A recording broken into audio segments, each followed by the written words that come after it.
transformation, nous l'avons appelé ADN 2025 et il s'inscrit évidemment dans un contexte. Un contexte qui est en réalité lié à une fin de cycle, avec un effacement du niveau des exigences, un déclassement de l'autorité managériale, plus globalement dans l'entreprise, un repli sur soi de chacun, de chaque service. Cette perte de repères, finalement, se traduit de manière assez concrète par un taux de fréquence très élevé, et le taux de fréquence est au-dessus de 11. Il y a un turnover volontaire qui est autour de 14%. Il y a une non-qualité, il y a une perte de compétences, et puis peut-être aussi de manière assez révélatrice du repli sur soi, le client est perçu comme un ennemi. Tout d'abord, il y a les deux sujets particulièrement urgents qu'on a lancés avec Quaternaire sous la forme de task force, je dirais presque en avance de phase du plan de transformation lui-même qui a demandé une certaine maturation. La sécurité.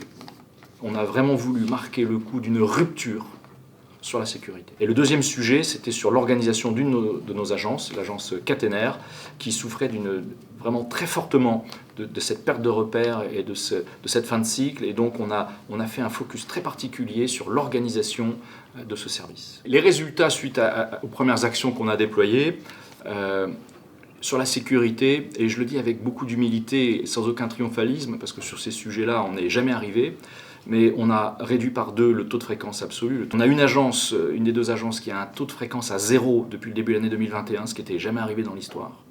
Et plus globalement, l'entreprise a un taux de fréquence à fin août à 3,23. Je rappelle, on était à plus de 11 au préalable. Donc c'est vraiment là quelque chose de très concret qui a un impact très fort. Deuxième aspect aussi sur l'organisation de l'agence Quaternaire dont j'ai parlé. Finalement une responsabilisation de chacun. Et là où on était un peu en déshérence sur la prise de commande, une nouvelle dynamique s'est mise en place, portée par les opérationnels dans les centres de travaux grâce à la nouvelle organisation. Et donc ce qui va nous permettre de finir l'année quasiment à l'objectif.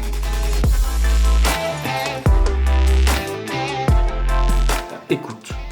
Et dès la phase d'offre, ça a été vraiment quelque chose de très très fort. Écouter, c'est pas juste entendre, c'est aussi comprendre et faire évoluer sa propre proposition pour prendre en compte. Donc écoute. La deuxième qualité, bienveillance. Et la troisième qualité, le soutien dans le déploiement. Et c'est important.